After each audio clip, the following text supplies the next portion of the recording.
What's going on, slot car racers? It is Ian.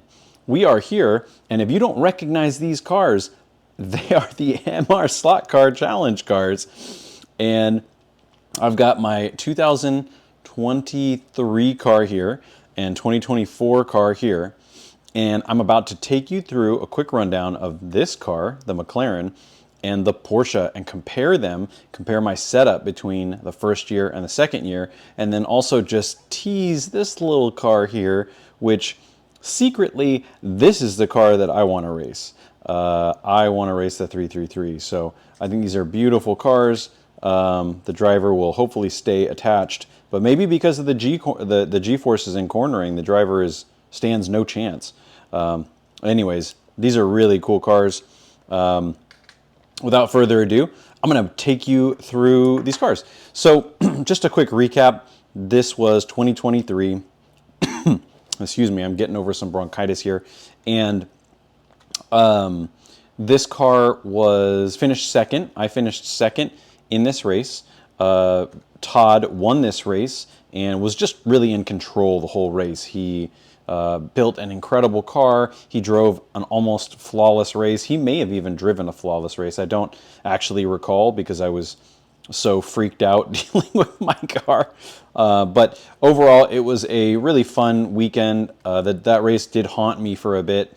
And so the next year I came back and I basically said, if Todd's running a Porsche, I'm running a Porsche. But this is a car that I'm actually really proud of how I built. As you can see, the body has a lot of detail. It's got Mika driving it and got everybody's signature. It's got Ernie. It's got... Who is this? I don't know who that is. We got... Man, I can't read anybody's signature. Got Herm there. One of these is Todd. Well, people need to work on their signature. That's all I'm saying. So this car, basically the class itself was limited to MR Slotcar GT cars, the McLaren, Porsche, and the Jaguar. And I thought the McLaren would be the best because of the length. So if we compare the two here, you'll see the length, the guide to rear axle is enormous on the McLaren. So I thought, this is going to be great. I'm going to love this. And lo and behold, I did not love it. But I'll take you through some of the items here. So the body float is the first thing. The body float took a lot on this car to get where it was. And I'll show you, I actually ran, see if it'll focus here. I actually had to modify the body screws and I shaved them because the way that the car is designed, you can see how far up this screw is. There's really nothing there for it to hold on to. And so that's basically what I was able to get. So that was actually a big challenge with these cars, is just making sure that the body float was sufficient, because they're not really designed to have body float. I'm sorry, I got a little booger here. Let's just, yeah, look at that. All right. So from the bottom, you can see I have the Torx, Slotting Plus Torx body screws, and I have slotted screws here. I believe this is an NSR screw, and you'll also see, well, I'll take you through it. Let me take the body off.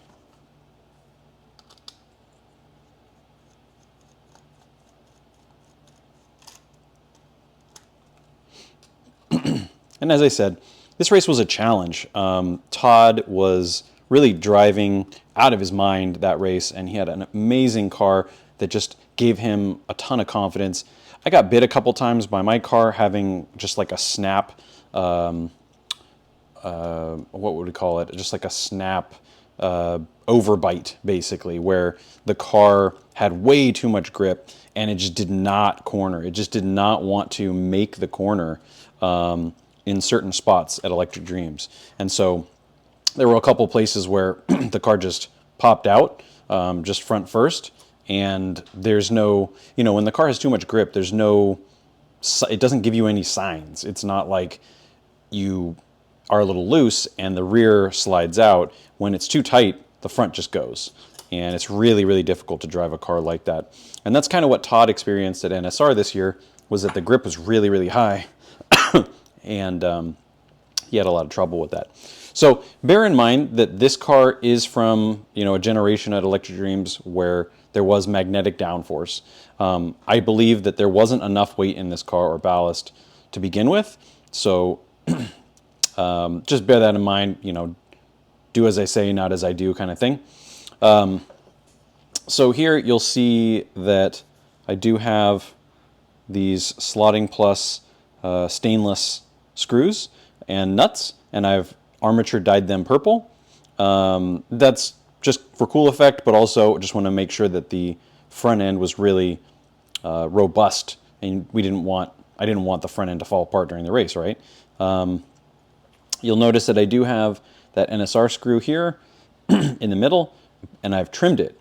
And what that is doing is the inside of this body hangs really, the driver is really low. And one of the issues with these cars is that the driver sits right on top of the rails. So I don't know if you can see it. Can't really see it, but wow, and I just ruined that decal. Awesome. But the driver sits like right here. And so what ends up happening is you got to make sure that sorry, I'm trying to focus here. You got to make sure that the wires sit super low. You notice that I've also used like a 28 gauge wire here because, again, trying not to hit the body. What else can I tell you here? So these cars generally use an MR Slotcar spec guide. I don't recall the number, but it's mandated in the rules. I've done basically nothing to this guide. It is just out of the box. These guides are actually pretty nice, as they are. And they stick out a little bit and trail a little bit. Excuse me. And it's really easy to get a nice guide action. And we're running slotted zero grip front tires on slotted aluminum wheels. There's a little bit of back and forth, and I've used the screws to limit the up and down. So there's not really any up and down going either side. The weight here, I've used 2 slotted tungsten weights just because I like they're clean. So that's basically 5 grams there, and that's another 2.5 grams. So this car was running 7.5 grams. I think Todd was running like 8 to 9 this year, the year that he won. I'm also running a stopper here to make sure that the gears are good. The gear mesh is good. We were allowed to run these gold gears, which are really hard to find now. And as you can see, this one is an inverted gear, so I had to space it off the bushing. And you'll also notice that the motor is glued in. And so something that I mentioned before is that even though these motors are glued in, they do flex. And that's one of the challenges of these cars, is that when the motor flexes, that's really putting a lot of demand on the car on the corner exit, and that's really a challenge. You'll also notice that I used spacers here. I know Ernie, in his own racing series, does not allow that, but Electric Dreams does allow that. They allow any hardware to be used. So I've used these little spacers just because I wanted to get the side-to-side movement and limit the up and down. So as you can see, there's no real up and down, but there is side-to-side. If I show you from the bottom, you'll see. And this is also a challenge to get this kind of movement on these cars. They really don't like moving this way. They're designed to rock this way, but that's not what we're going for. We're going for a particular type of movement that, you know, I really want in my cars. The tires are also, these were G25s, polished slicks with foam on MR Slotcar Aria wheels. I think they're a 15/8 wheel by 10. Nothing super special here. And honestly, this car was pretty good at Mike Andrews Silicone City Speedway. This car runs really, really well. So it was just kind of a combination of the track conditions and the the car itself, the length of the car. As you can see, the interior is all there, the body's there. Something I just noticed, you can see there are little washers there. So clearly I wanted to make sure that the body sat level. I'm just going to take this decal off. Rest in peace, decal. But let's get this focused. You can see the body sits flat, which is also a really big deal. So always making sure that the body is level, always making sure that it sits flat, it doesn't rock front to back, a really big deal. I'll take you through the setup here. So this car was probably set up about 0.8 high in front. Don't have my feeler gauges close to me, but as you can see, the front end sits on the track. That is a misleading tap there. It's hard to do this with two hands. So you'll see front end is on the ground. The chassis is basically flat on a horizontal plane. There's a little kick up here in the front. That's the design of the car. So that's also part of the challenge. As you can see, it would limit body movement even more. But yeah, the clearance I think for this race was 0.8. I think we were at like 0.9, maybe even 1 millimeter in the back. But yeah, that's the car from the first year. Now, let me show you this last year's car. So I basically went with the Porsche because I knew that that was what Todd had used the year before. I knew it was a good car. And as I mentioned, the wheelbase, or the guide to rear axle, very short.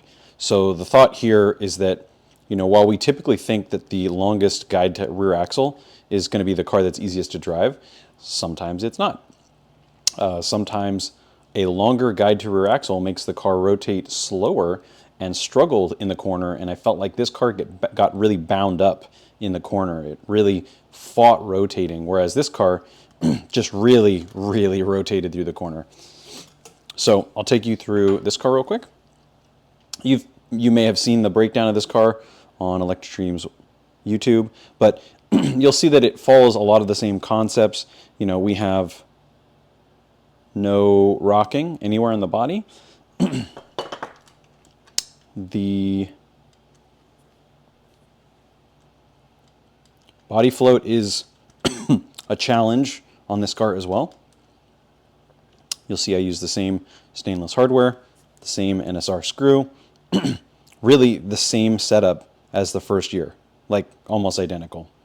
The only difference is that we ran a spec, one of the main differences, we ran a spec wheel, which is a slotted wheel, air wheel, and then ran a spec G25, which had no foam.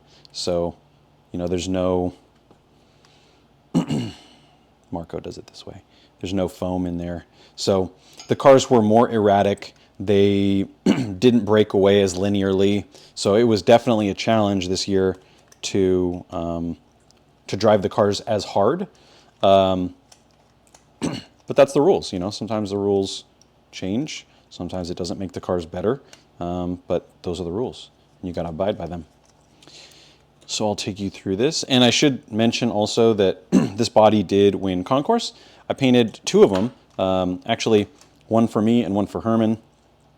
And this is using a combination of Gravity Colors McLaren West Effect paints.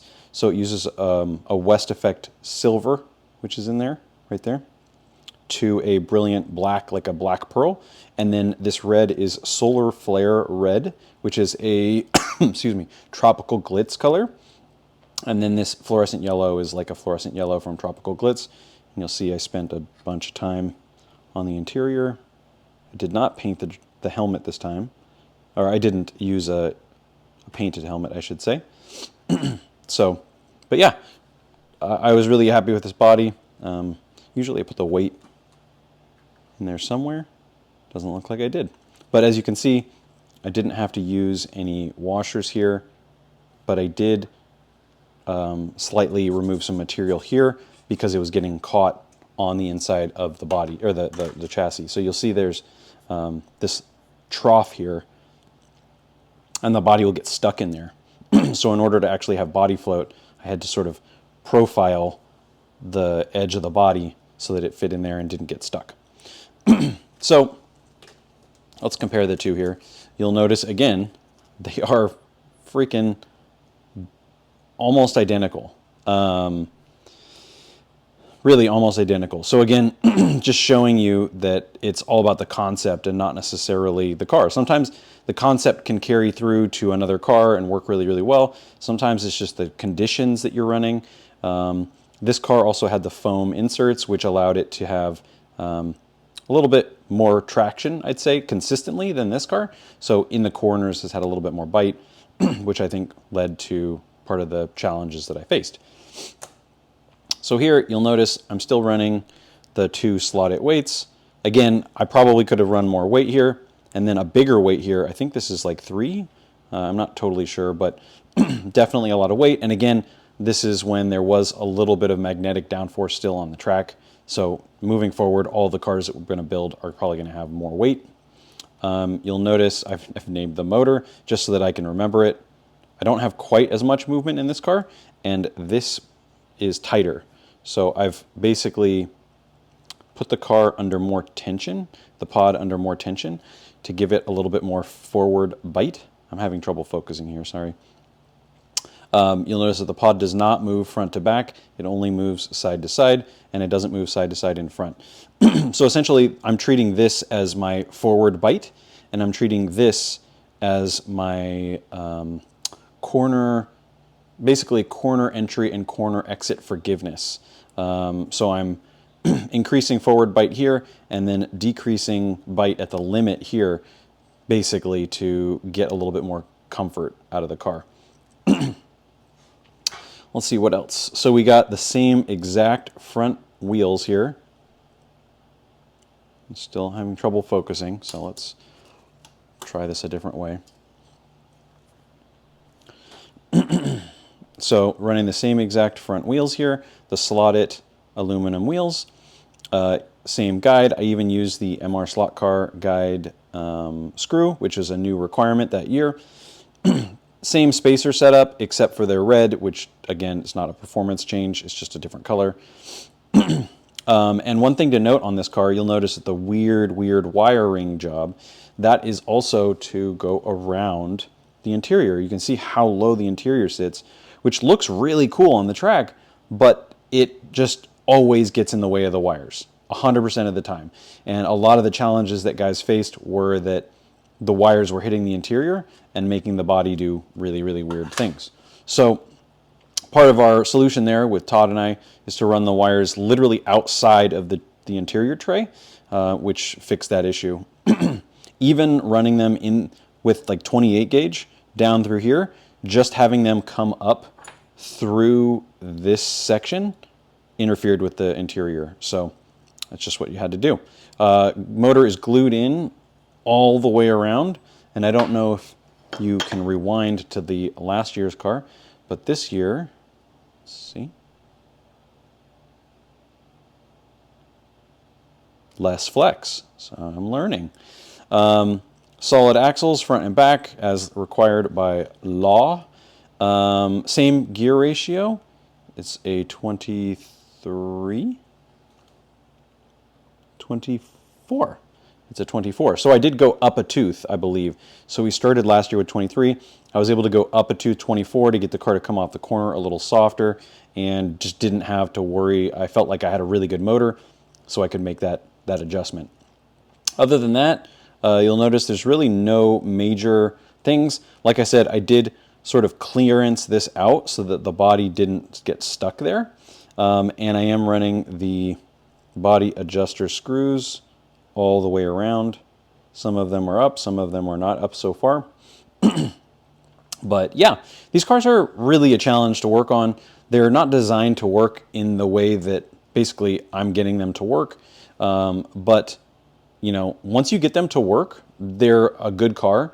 It's just that there's kind of a challenge with a lot of the design elements, like having the gear inside here, having, like I said, those sort of short body. It's actually, what it is it's actually this, because that's basically your body float. So that's a big part of the car, is getting the body float good, and then making sure that this all moves freely.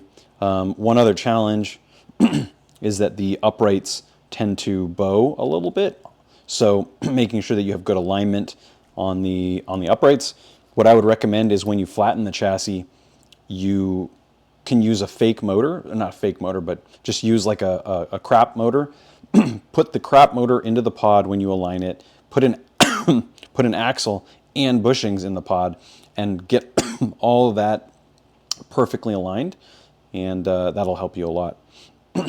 And yeah, that was the second year of the MR Slotcar Challenge. If you guys have any questions, I'm happy to answer them. Put your comments down below. Like, subscribe. I'll hopefully be making some more sort of casual videos like this, and looking forward to seeing you guys around. Good luck.